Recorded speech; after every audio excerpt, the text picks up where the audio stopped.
अस्सलामुअलैकुम वरहमतुल्लाहि वबरकातुहू। नाज़रीन, उम्मीद करता हूँ आप सब खैरियत आफियत के साथ होंगे। आइए इंशाअल्लाह अज़्ज़ा वजल आज की इस वीडियो में उर्दू की चौथी किताब का पार्ट नंबर 30 इंशाअल्लाह अज़्ज़ा वजल पढ़ेंगे। और इससे पहले के जो 29 पार्ट्स है वो डिस्क्रिप्शन बॉक्स में रखा हुआ, आप वहाँ जाकर देख सकते हैं। इसके साथ साथ इस चैनल पर 19 दिन का जो कोर्स शुरू किया गया था वो ख़त्म हो चुका है, उसे भी आप जाकर देख सकते हैं। तो आइए देखते हैं आज का जो सबक है वो बहुत ही बेहतरीन है। देखिए, टाइटल जो नेम है वो लेसन नेम जो है वो है सल्तनत गज़नवी। ठीक है, सल्तनत कहा जाता है ना, बादशाह की सल्तनत। ठीक है, सल्तनत गज़नवी। ठीक है, तो आइए पढ़ते हैं, पैराग्राफ शुरू करते हैं। बिस्मिल्लाहिर्रहमानिर्रहीम। हिंदुस्तान के, ठीक है, हिंदुस्तान के शुमाली मगरिबी गोशे यानी मगरिब के तरफ जो है, पश्चिम के तरफ, गोशे यानी कोने है ना, पश्चिमी कोना भी कह सकते हैं, गोशे पर अफ़गानिस्तान का मुल्क है।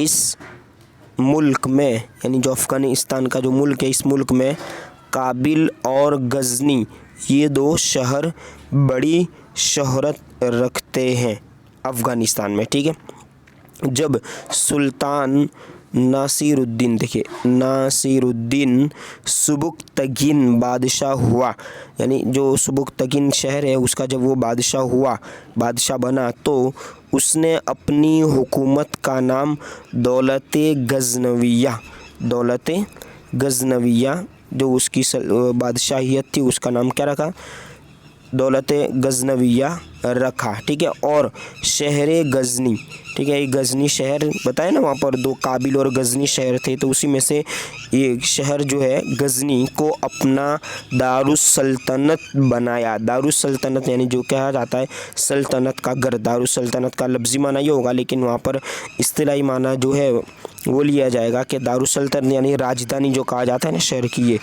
तख्त नशीन होने के बाद, यानी जो तख्त नशीन यानी गद्दा नशीन जैसे हम कहते हैं, तो वही कुर्सी पर बैठने के बाद, राजा की कुर्सी होने के बाद उसने कई एक इलाके फ़तह करके अपनी ताकत खूब बढ़ाई। यानी इसके साथ साथ बहुत सारे इलाकों को उसने फ़तह किया। फ़तह यानी उस पर जीत हासिल की। ठीक है, जीत हासिल करने के बाद उसने अपनी जो ताकत थी उसको बढ़ा लिया, अपने पावर को बढ़ा लिया। उस वक्त पंजाब का हुक्मरान जयपाल था। ठीक है, यानी वहाँ पर हुक्म करने वाला जो था वो कौन था, जयपाल था, जिसका पाया तख्त लाहौर था, यानी जो लाहौर पर कब्ज़ा किया हुआ था, जो लाहौर का राजा था, यूँ भी कह सकते हैं पाया तख्त यानी उसकी राजधानी, और वहाँ पर उसका राज चलता था। ठीक है, और पश्चिम में उसका राज पेशावर तक था। ठीक है, इस तरह पेशावर के बाद से गज़नवी हुकूमत का इलाका शुरू होता था। ठीक है, यानी ये इलाका ख़त्म होने के बाद गज़नवी हुकूमत जो थी, पहले जो बताया गया नासिरुद्दीन जो सुबुक्तगीन के बादशाह हुए, उनका जो इलाका है ना गज़नी शहर, तो ये गज़नवी हुकूमत का जो इलाका है वो शुरू होता था। राजा जयपाल, ये जो जयपाल था वो सुल्तान सुबुक्तगीन की बढ़ती हुई ताकत देखकर, ठीक है, बढ़ती हुई ताकत देखकर बड़ा फ़िक्रमंद हुआ, यानी सोचने लगा।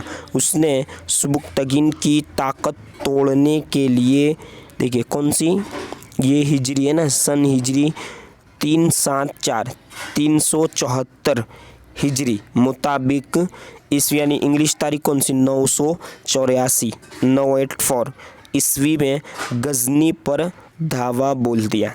धावा यानी हमला बोल दिया ना, हमला बोल दिया यानी हमला किया सुबुक्तगीन। ठीक है, सुबुक्तगीन ने हिंदुस्तानी फ़ौजों को शिकस्त देकर, ठीक है, यानी हरा कर राजा जयपाल को गिरफ्तार कर लिया, यानी पकड़ लिया। ठीक है, राजा ने माफ़ी तलब की और खिराज व इताअत, अब इसको यूँ पढ़ेंगे, खिराजो इताअत का, यानी ठीक है, इताअत माने बात मानना, खिराज माने पेश करना, नज़ुर नियाज़ है ना, अक़ीदत खिराज। ठीक है, खिराजो इताअत का वादा करके रिहाई हासिल कर ली, लेकिन जब वो लाहौर पहुंचा तो अपने वादे से फिर गया, यानी मुड़ गया, अपना वादा न रखा उसने, और गजनी पर दोबारा हमला की तैयारी, दोबारा हमला करना कहते हैं हमले की तैयारी करते हुए उसने हिंदुस्तान के कई राजाओं को अपने साथ मिला लिया। यानी वो खुद तो गजनी, क्योंकि वो अफ़गानिस्तान में था और हिंदुस्तान का ये जयपाल राजा था उस वक्त, तो उसने दूसरे राजाओं को अपने साथ मिला लिया। इस तरह एक लश्कर अज़ीम जमा करके गजनी की तरफ फिर है ना चल पड़ा, यानी वापस से चल पड़ा। जब सुल्तान सुबुक्तगीन के लश्कर ने मैदान जंग में हिंदुस्तानी फ़ौजों को पसपा कर दिया, पसपा यानी हरा दिया, ठीक है, कमज़ोर साबित कर दिया, तो राजा जयपाल मैदान छोड़कर भाग निकला। अब की मर्तबा यानी इस बार अब की मर्तबा सुबुक्तगीन ने पेशावर फतह करके उसे अपनी सल्तनत में मिला लिया, यानी जो इलाका था उसे ख़त्म करके अपनी सल्तनत में उसे शामिल कर लिया और वहाँ अपनी तरफ से इंतज़ाम के लिए एक गवर्नर मुकर्रर कर दिया उस इलाके के लिए, ठीक है।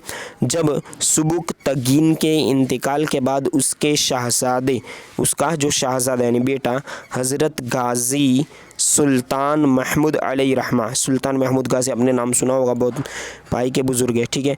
हिजरी देखिए 3 यानी 388 हिजरी मुताबिक ईस्वी, इंग्लिश तारीख कौन सी थी 998 शहर गजनी में तख्त नशीन हुए, यानी इनके साहबजादे जो थे सुबुक्तगीन बादशाह के साहबजादे सुल्तान महमूद गजनवी इस सन और हिजरी में बादशाह हुए, यानी तख्त नशीन हुए। तो तीसरी बार राजा जयपाल फिर एक लश्कर अज़ीम यानी बड़ा लश्कर अपने साथ लेकर ये 392 में सल्तनत गजनवी पर हमला करने के लिए पेशावर पहुंच गया। हज़रत सुल्तान गाज़ी भी मुकाबले के लिए अपनी फ़ौज लेकर पहुँचे। पेशावर के करीब दोनों फ़ौजें, ठीक है, यानी दोनों लश्करी की जो फ़ौजें थी वो जान तोड़ कर लड़ी, लेकिन हिंदुस्तानी फ़ौज यानी हिंदुस्तान की तरफ से जो फ़ौज थी वो शिकस्त खा गई। जयपाल गिरफ्तार करके गजनी लाया गया, ठीक है। आइए पैराग्राफ पढ़ लेते हैं, फिर यहाँ से अगले पार्ट में पढ़ेंगे। गजनी पहुंचकर राजा जयपाल ने हज़रत सुल्तान गाज़ी से माफ़ी की दरख्वास्त की और वादा किया, ठीक है। बाहर गया तो उसने वादा किया कि मैं ज़िंदगी यानी जब तक ज़िंदगी रहेगी ज़िंदा रहूँगा, वफ़ादार रहूँगा और बराबर खिराज भेजूँगा यानी हिस्सा भेजूँगा, ठीक है।